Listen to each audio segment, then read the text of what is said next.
Mon fils, tu n'as pas honte d'enceinte une femme folle. Maman, crois-moi, je n'ai jamais touché une femme. Prenez votre pop-corn et laissez-moi vous raconter comment cette histoire a commencé.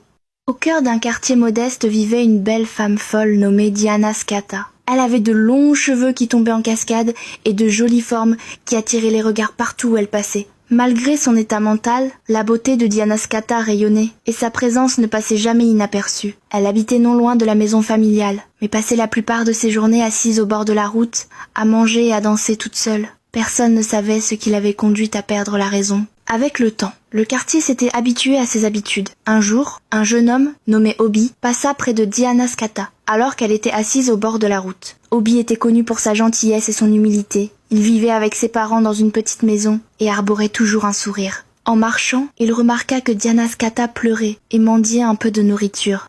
Il s'arrêta alors et lui donna le pain moelleux qu'il tenait à la main. Les yeux de Diana Scata s'illuminèrent et elle dévora le pain en un instant. Obi sourit, mais une fois rentré chez lui, ses parents lui demandèrent où était le pain qu'il l'avait envoyé acheter. Obi leur expliqua ce qui s'était passé. Ils se renfrognèrent et l'avertirent de ne pas gaspiller leur argent pour des folles. Mais Obi n'écouta pas. Il continua d'aider Diana Scata, partageant sa nourriture avec elle chaque fois qu'il la croisait.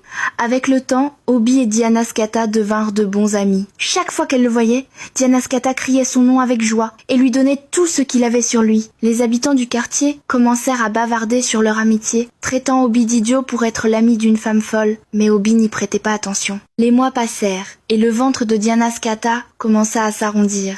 Les murmures dans le quartier s'intensifièrent.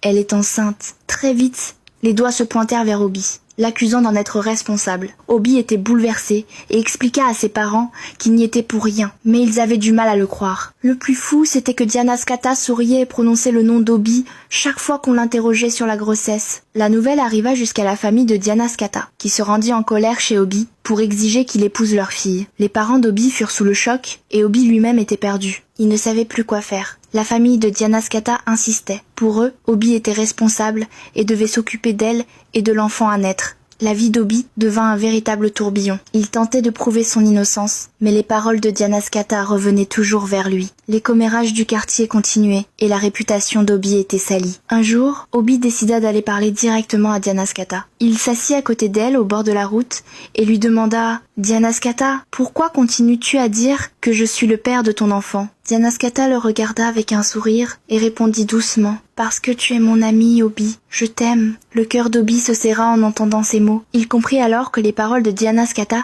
ne parlaient pas vraiment de la grossesse, mais de l'amitié sincère qu'ils partageaient. Il décida donc de rester à ses côtés non pas parce qu'il était responsable de la grossesse, mais parce qu'il tenait à elle. À mesure que la grossesse avançait, la curiosité d'Obi finit toutefois par l'emporter. La nuit, il se mettait à rôder autour de la petite cabane en bois de Diana Scata, se cachant dans l'ombre, espérant voir ou entendre quelque chose qui pourrait lui révéler l'identité du véritable père de l'enfant. Les nuits étaient sombres et silencieuses, seulement troublées par le ululement lointain d'une chouette ou l'aboiement d'un chien errant. Puis, une nuit, la patience d'Obi fut enfin récompensée. Il aperçut un homme mûr se faufilant discrètement dans la cabane de Diana Scata. Les yeux d'Obi s'écarquillèrent lorsqu'il le reconnut. C'était Alhaji Bumba, un philanthrope généreux, très respecté dans le quartier pour ses bonnes actions. Alhaji était connu pour sa bienveillance et son aide envers les plus démunis. Il conduisait souvent dans le quartier, distribuant de l'argent et adressant des sourires chaleureux à ceux qu'il croisait. Obi fut donc profondément choqué de voir Alhaji se faufiler ainsi dans la cabane de Diana Scata. Que faisait-il là ? Était-il le père de l'enfant ? Se demanda Obi, l'esprit envahi de questions. Il sortit rapidement son smartphone de sa poche et attendit en silence, essayant de ne pas se faire remarquer. 40 minutes plus tard, Al-Hadji sortit enfin de la cabane, en sueur et le sourire aux lèvres. Le cœur d'Obi fit un bond lorsqu'il prit plusieurs photos d'Al-Hadji, espérant que ces preuves suffiraient à laver son honneur et à faire taire les rumeurs. Une vague de soulagement l'envahit. En prenant les clichés, il pensait que cela mettrait définitivement fin aux accusations le liant à Diana Scata. Mais ce soulagement fut de courte durée. Le flash de son téléphone attira l'attention d'Al-Hadji, qui se retourna brusquement, réalisant que quelqu'un était en train de le photographier. L'expression d'Al-Hadji changea brusquement.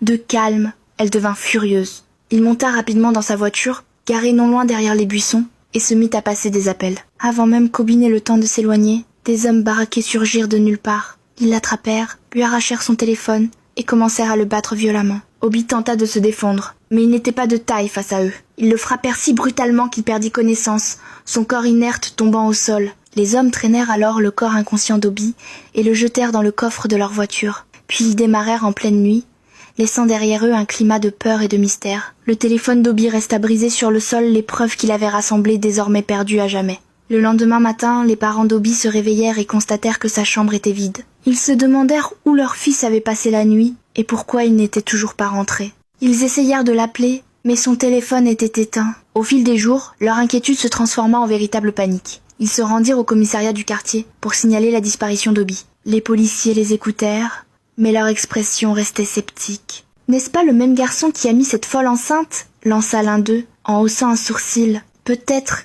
qu'il a pris la fuite par honte », ajouta un autre d'un ton moqueur. La mère d'Obi éclata en sanglots et supplia la police d'aider à retrouver son fils. Elle expliqua qu'Obi était un bon garçon, gentil et respectueux, et qu'il ne disparaîtrait jamais sans raison. Les policiers promirent d'essayer de l'aider, mais leurs paroles sonnaient creux. Les jours passèrent, puis devinrent des semaines.